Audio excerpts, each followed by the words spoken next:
안녕하십니까. 나 혼자 못 살아 알렉스입니다. 코인 거래 강력 제재한다. 국기 위에 중국 압박 계승한다. 저승사자가 되는 변호사 비용이라는 주제로 영상을 만듭니다. 저의 응원을 위하여 구독 영양제 하나를 지원 부탁 올립니다. 영상 들어갑니다.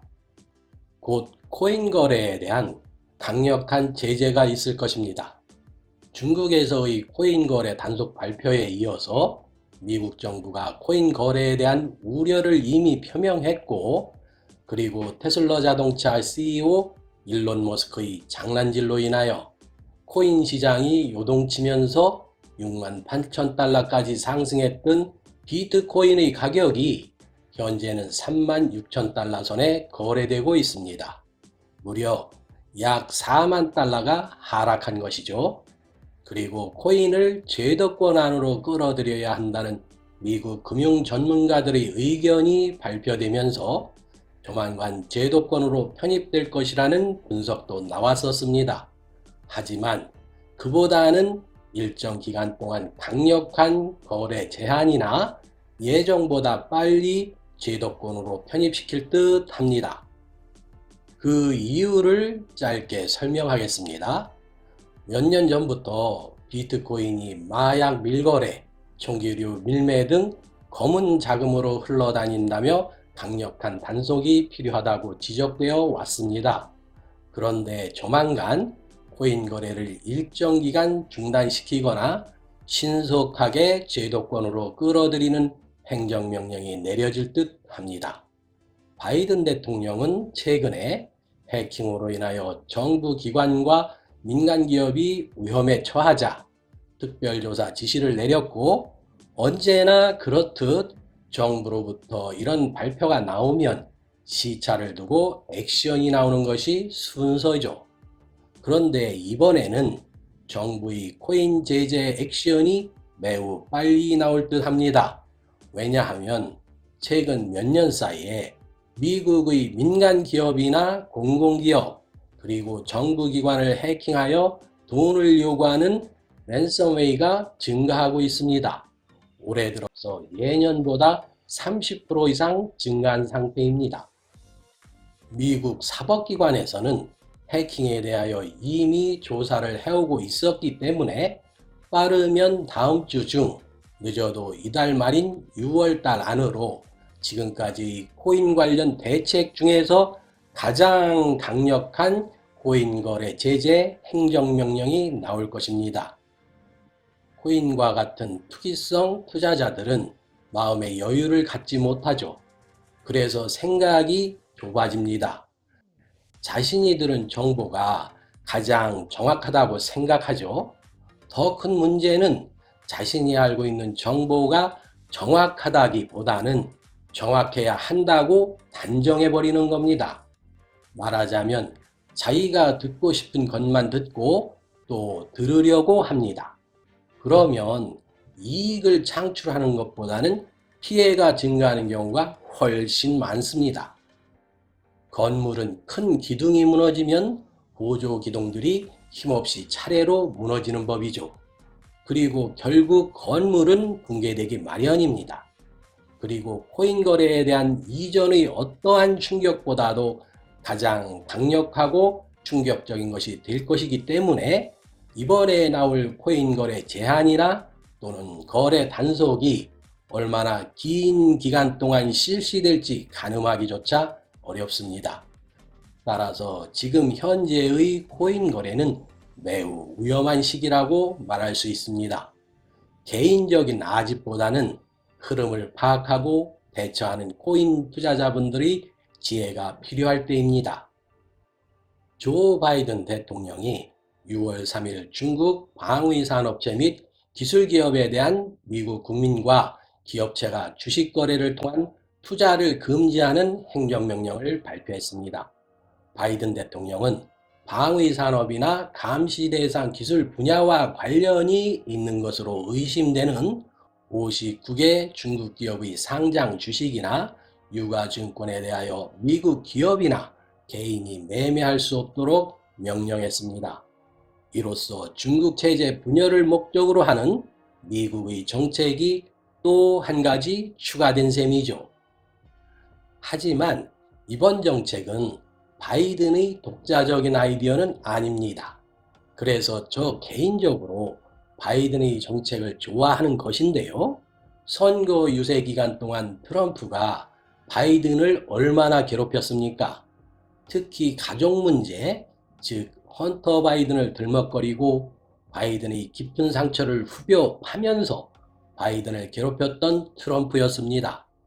트럼프는 또한 전임 대통령 오바마가 추진했던 대부분의 정책 흔적을 지우는 데 전력을 다했던 사람이기도 합니다. 바이든 입장에서는 그런 트럼프가 얼마나 경멸스럽겠습니까? 하지만 트럼프가 아무리 싫어도 국익을 위해서라면 트럼프가 추진했던 정책도 이어간다는 것이죠. 저는 바이든의 이런 정책 마인드를 좋아하는 겁니다. 아무튼 정치 전문 매체 더 힐은 사실 이번 행정명령은 지난해 2020년 11월 도널드 트럼프 전 대통령이 추진했던 것을 수정하고 확대 적용해서 중국군과 관련이 있는 기업을 블랙리스트에 올리는 행정명령이라고 보도했습니다. 하지만 이 행정명령이 즉시 발효되는 것은 아닌데요. 이 정책은 다가올 8월 2일부터 시행된다는 로이터 통신의 보도입니다. 이번 조치로 트럼프가 제재를 추진했던 31개 블랙리스트 기업에 바이든이 28곳을 추가하여 제재 대상 중국 방위산업 관련 업체는 총 59개로 증가했습니다. 블랙리스트 중 몇 개 업체만 예를 들어보자면 중국 3대 통신기업인 차이나모바일, 차이나유니콤, 차이나텔레콤과 통신장비업체인 화웨이 테크놀로지, 전투기 제조사인 중국항공공업그룹, 그리고 우이구르족 감시용 카메라와 안면인식 기술을 개발한 항저우 하이크비전 디지털 테크놀로지 등은 기존 블랙리스트 업체입니다. 우이구르족 탄압용 감시 카메라에 안면인식 장치까지 접목시킨 것을 보면 우이구르족의 분리독립투쟁이 중국 정부에게는 상당히 위협적으로 느껴지는 것 같습니다. 그리고 새롭게 블랙리스트에 추가된 업체로는 장시 홍두 항공공업과 중항전자측정기 회사 등입니다. 트럼프 대통령 임기 만료 직전인 1월 14일 미국 국방부는 샤오미와 중국 상용 항공기공사 등 9개 중국 업체 제품들이 군사적 용도에 활용되는 것으로 의심된다며 블랙리스트에 추가했습니다. 그러나 샤오미는 이 조치가 부당하며 소송을 냈으며 얼마 전에 미국 법원은 중국의 전자제품 제조업체인 샤오미를 블랙리스트에서 제외하라고 판결했습니다. 그리고 중국의 지도 제작 기술업체인 워쿵 테크놀로지에 대한 제재도 중지시켰습니다. 미국 정부 고위 관리는 바이든에 의한 이번의 새로운 명령은 트럼프 시절에 내려진 금지 조치를 더 광범위하고 법적으로도 문제가 되지 않도록 만들려는 시도라면서 새 명령은 미국 국민이 중국의 방위산업체에 자금을 지원하지 않도록 하려는 미 행정부의 의도를 보여주는 것이라고 말했습니다. 미국은 중국이 소수민족을 탄압하고 감시한다면서 강제노동과 구금, DNA 강제 수집, 영상 감시 등 인권 침해에 연루된 기업체들도 제재해 왔었습니다. 그 소수민족의 대표적인 곳이 신장 우이구르 자치구입니다. 아프가니스탄과 국경을 접하고 있기도 한 신장 우이구르족이 앞으로 중국 분열에 가장 큰 역할을 할 수 있도록 바이든 정부가 전략적으로 신장 우이구르 자치구의 분리독립투쟁을 강력하게 지지해온 아프가니스탄과의 20년 전쟁을 끝낸 것입니다. 바이든은 미중 관계가 점점 악화되고 있지만 미국이 동맹국과의 유대를 강화하고 경제적인 경쟁력을 지원하기 위한 대규모 국내 투자를 추진하는 등 이러한 정책들은 더욱 강력하게 중국을 압박하기 위한 조치들이라고 언론은 보도하고 있습니다. 이러한 중국 압박용 바이든의 정책들을 공부하면서 미국만이 아니라 세계 강국은 지도자가 바뀌어도 국익을 위해서는 전임 대통령이나 전임 수상의 정책 중 큰 줄기는 계승해 나간다는 것을 매우 중요하게 여긴다는 것을 배우게 되었습니다. 트럼프 전 대통령은 뉴욕 검찰청으로부터 2건의 각기 다른 조사를 받고 있습니다. 이런 법적인 문제에는 반드시 변호사가 필요한데 트럼프가 이 변호사 비용 때문에 골머리를 앓고 있다고 언론들이 보도하고 있습니다.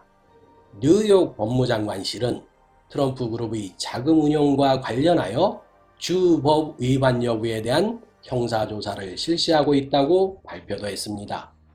이와는 별도로 맨하튼 지방검찰청은 트럼프 그룹에 대해 또 다른 민사소송을 진행 중인 것으로 알려져 있습니다. 트럼프 전 대통령은 뉴욕 지방검찰청의 2건의 수사가 가져올 법적인 기소 위기만이 아니라 그에 따라 필수적인 재정적 비용 부담 때문에 상당한 압박을 느끼고 있는 것으로 전해지고 있습니다. 본인의 자산이 100억 달러, 약 12조 원이죠. 100억 달러라고 스스로 밝힌 트럼프인데도 법정 투쟁 비용에 고통을 받는다는 것을 보면 현금 자산이 없다는 것이고, 그렇다면 부동산 담보대출을 받으면 되지만 현재 트럼프 자신과 트럼프 그룹은 모든 부동산과 자본 흐름 그리고 탈세에 대한 조사를 받고 있는 상태이기 때문에 어떠한 대출도 받을 수 없는 상태입니다. 저는 개인적으로 트럼프가 기소될 것이라고 판단하고 있는데요. 그동안 미국 정치 관련 유튜브 영상을 만들면서 공부를 좀 했습니다. 지금도 거의 매일 지속적으로 공부하고 있는 셈이죠. 그런 스케줄로부터 제가 알게 된 것 중에 트럼프가 가장 큰 실수를 했으며 그것은 미국 역대 대통령들이 그랬던 것처럼 전임 대통령을 포용하고 같이 갈 수 없도록 미국의 전통적인 정치 관례, 정치 풍습을 많이 혼란하게 만들어 놨다는 것을 보게 되었습니다. 그래서 미국의 정치 안정, 미국 민주주의를 위해서는 트럼프가 아무리 전직 대통령이라 하더라도 법에 따라서 민형사상 기소될 수밖에 없을 것이라고 판단하고 있는 것입니다. 트럼프의 측근으로부터 전해진 정보에 의하면 트럼프 전 대통령은 뉴욕 검찰청의 조사로 인해 그가 기소될 수 있다는 불안감에 매우 두려워하고 있다고 합니다. 그러나 트럼프의 법무팀과 그의 측근들이 기소되는 일은 없을 것이라며 트럼프의 심기를 안정시키는 것으로 전해지고 있습니다. 맨하튼 지방검찰청의 지방검사가 사건에 대한 증거를 검토하기 위하여 대배심을 소집했다고 발표한 후 트럼프는 이 조사는 미국 역사상 가장 위대한 마녀사냥이라고 주장했는데요. 미국은 세계의 민주주의 모범국으로 통하는 나라입니다. 그런 조사에서 트럼프가 지지층을 실망시키지 않는 결과가 나오면 떳떳해지는 것이고, 그것은 2022년 중간선거에서 공화당에 도움이 될 것이고, 그런 분위기를 등에 업고 트럼프가 2024년에 대선 출마를 하면 오히려 대통령으로 다시 선출될 수 있는 확률이 높을 텐데, 마녀 사냥이라고 주장하는 것을 보면 이런 사법부의 트럼프 조사가 어수룩하게 이루어지고 있는 것은 아니구나 하는 것을 트럼프 스스로가 밝힌 것이라고 생각을 하게 됩니다. 한국식 표현으로 털어서 먼지 안 나는 정치인이나 인간이 어디 있겠습니까만 트럼프가 어떻게 100억 달러에 달하는 재산가가 되었을까 하는 의구심을 갖게 하는 것이 또 한 가지 있는데요. 여러분들은 루디 줄리아니를 알고 있을 겁니다. 트럼프의 전직 변호사로 트럼프를 위하여 충복한 개를 자인하면서 트럼프의 부정선거 주장을 강력하게 대변했던 변호사입니다. 그런데 트럼프는 그런 루디 줄리아니에게 지불해야 할 수임료를 퇴임 5개월이 지난 현재까지도 지불하지 않고 있다고 합니다. 그래서 트럼프의 현 법무팀은 트럼프에게 2020년 선거 당시 최대한 트럼프를 변론한 줄리아니에게 수임료를 지불해야 한다는 조언을 지속하고 있다고 뉴욕타임즈가 전했습니다. 그런데 말이죠. 여기서 한 가지 짚고 넘어가야 될 것은 지불하지 않는 이유라는 것이 정말 이해가지 않는다는 것입니다. 루디 줄리아니가 트럼프를 어떻게 옹호했는지는 미국 정치에 관심이 있는 사람이라면 전 세계 누구라도 알 수 있을 만큼 루디 줄리아니는 아주 처절하게 헌신적으로 트럼프를 옹호했습니다. 그런데 트럼프는 그 당시 줄리아니가 두 번째 탄핵을 막기 위해 사활을 걸지 않았다는 이유를 들어 그의 보좌관들에게 줄리아니와 관련된 그 당시의 법률 수임료를 절대 지불하지 말라는 지시를 내렸었습니다. 이러한 트럼프의 행동에 대하여 트럼프의 전 개인 변호사였던 마이클 코헨이 일가를 했는데요. 트럼프 전 대통령이 자신과 관련된 더 나쁜 소식을 아직 듣지 못한 듯하다라고 말했습니다. 트럼프 개인 변호사였으니까 트럼프에 대하여 얼마나 많은 것을 알고 있겠습니까? 그런 사람이 이러한 경고를 했습니다. 그런 그 입에서 이런 말이 흘러나왔다는 것은 우리가 아직 알지 못하는 트럼프가 심각한 위기에 처할 수 있다는 매우 많은 일들이 물밑에서 진행되고 있다는 것으로 해석할 수 있겠죠. 그리고 루디 줄리아니 변호인단이 루디 줄리아니의 변호사 수임료 지불 요청 소송을 트럼프를 상대로 준비 중이라는 내용을 제가 영상으로 만든 적이 있는데, 만일 이 소송까지 트럼프가 자초한다면 정말로 트럼프와 그의 사업체 그룹은 아주 매우 심각한 위기에 처하게 될지도 모르겠습니다. 코인 거래 강력한 제재 곧 실시된다. 그리고 국익을 위해서는 전임 대통령이 아무리 싫어도 정책의 큰 줄기는 계승하는 강대국 미국과 바이든 대통령, 변호사 비용이 트럼프의 저승사자로 다가오고 있다는 내용으로 보내드렸습니다. 제가 춤추는 고음으로 계속 여러분을 뵐 수 있도록 구독, 좋아요, 알림 설정으로 응원 부탁 올리겠습니다. 감사합니다. 건강하십시오.